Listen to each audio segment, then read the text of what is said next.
j'exerce la psychothérapie. Je m'appelle Laetitia Fénis et je suis psychopraticienne. Il y a quelques jours, une personne m'a téléphoné afin de convenir d'un rendez-vous.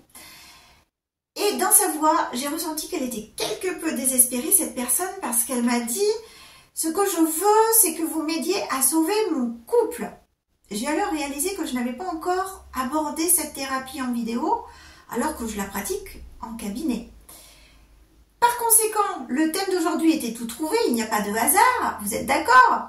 Nous allons parler de la thérapie de couple et je vais essayer de dédramatiser un petit peu la pratique en essayant de répondre aux questions que l'on me pose le plus fréquemment, à savoir pour quelles raisons on peut avoir recours à la thérapie de couple? À qui s'adresse cette forme de thérapie? Combien de temps dure une thérapie de couple en moyenne? Comment se déroule ce travail à deux? En quoi ça consiste? Et en dernier lieu, je vous donnerai quelques conseils afin d'entamer votre travail dans les meilleures conditions possibles si vous décidiez de franchir le pas. Alors je vous dis à tout de suite.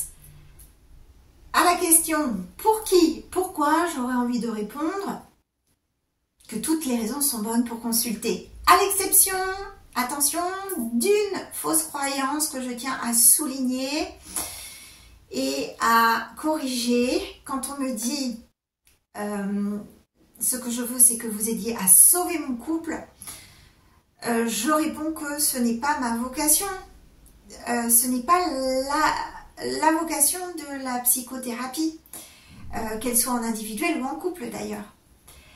L'objectif de la psychothérapie, c'est de vous accompagner afin de vous aider à mettre en lumière ce qui est susceptible de vous freiner, de vous bloquer au quotidien, pour ensuite susciter à l'intérieur de vous ce désir de rechercher des solutions, des clés, des changements potentiels à mettre en place afin d'améliorer votre quotidien.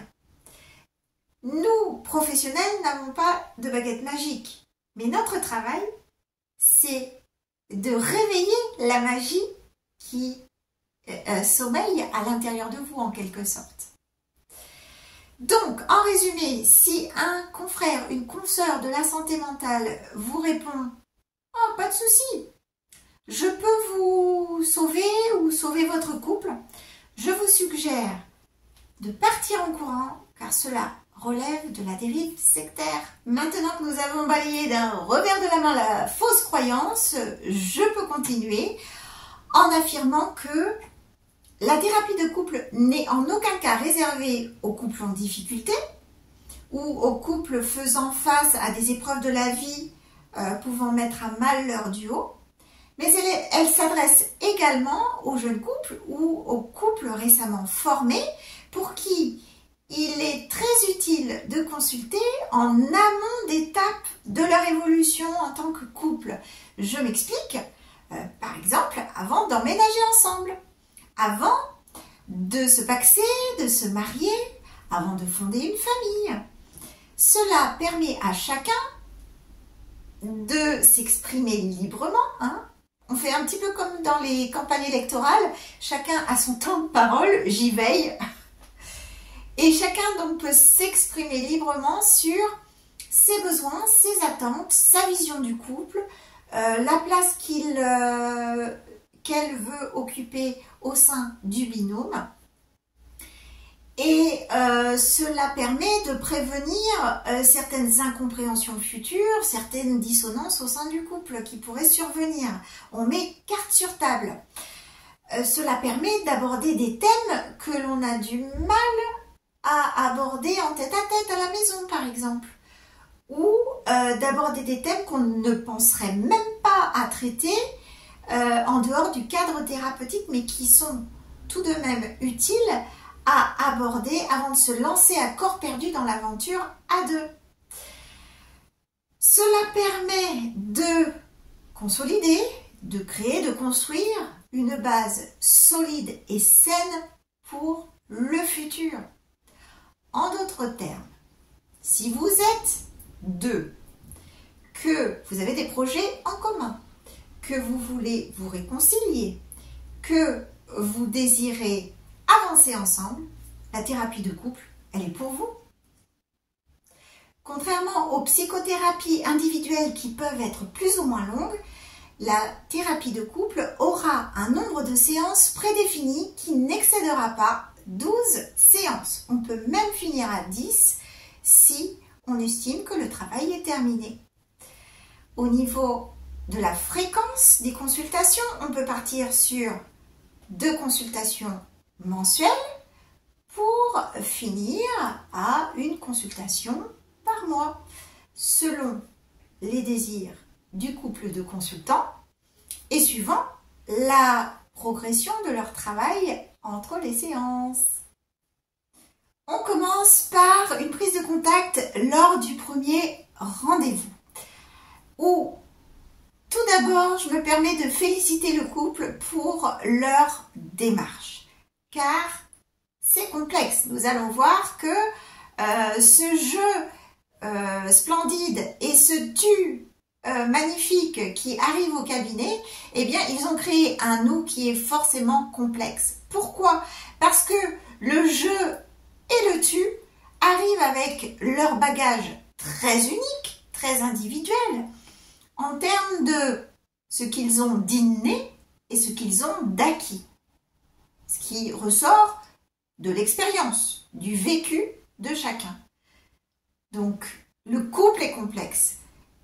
Le nous est complexe. Le nous est notre matière de travail au niveau thérapeutique, mais c'est la matière de travail de toute une vie de couple également. Donc, déjà, bravo à tous les couples qui entament cette démarche. Ensuite, je leur propose de retracer l'historique de leur nous.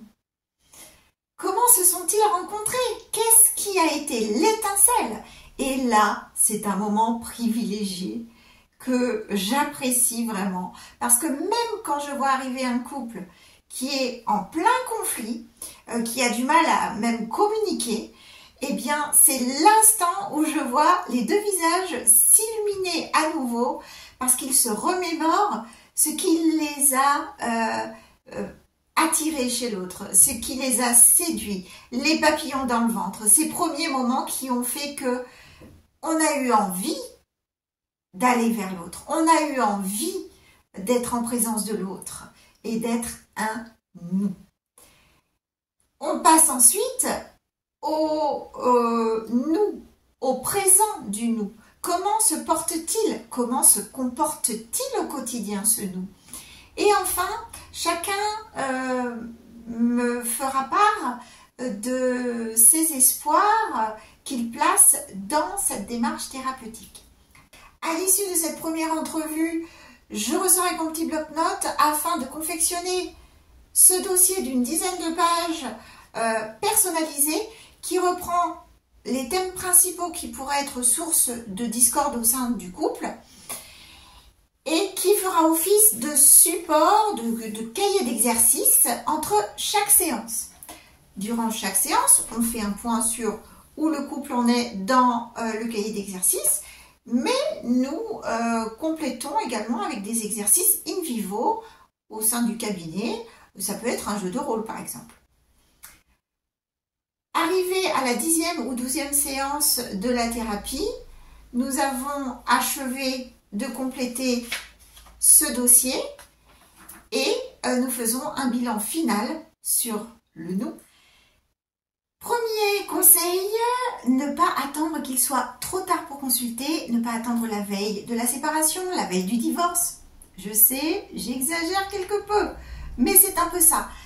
Plus vous allez consulter en amont des difficultés et plus vous allez mettre toutes les chances de votre côté pour que votre couple se pose les bonnes questions et pour qu'il évolue d'une manière saine et pérenne. Deuxième conseil, on s'investit à 200% dans son travail thérapeutique. On va jusqu'au bout. Ce n'est pas parce que au bout de la 3e, de la 4e séance, on sent un mieux, une amélioration, que tout est gagné. Non, non, non, s'il y a un nombre de séances prédéfinies, ce n'est pas pour rien. C'est pour que vous puissiez aborder tous les thèmes qui pourraient vous créer des blocages et c'est également pour vous inspirer à continuer le travail bien au-delà de la thérapie. On n'hésite pas à se mettre à nu en thérapie, on est dans le non-jugement, en toute bienveillance, on est là pour ça, pour travailler dessus. On apprend entre autres en thérapie de couple que dire les choses, ce n'est pas forcément entrer en conflit. Au contraire, c'est bien souvent une aide pour désamorcer les conflits latents et ça nous aide à informer l'autre quant à nos limites. Ne pas se servir de la thérapie de couple comme ultimatum. Ne forcez pas la main à votre partenaire et ne venez pas pour faire plaisir à votre partenaire non plus. Ce ne sont pas de bonnes bases pour entamer une thérapie qui nécessite d'être authentique, sinon le travail est complètement faussé. Je vous remercie de m'avoir écouté jusqu'au bout. J'espère que cette vidéo vous aura plu, vous aura informé tout du moins. En attendant de vous retrouver dans un prochain contenu, prenez bien soin de vous, de votre jeu, de votre tu, de votre nous et aimez-vous fort, fort, fort. À bientôt.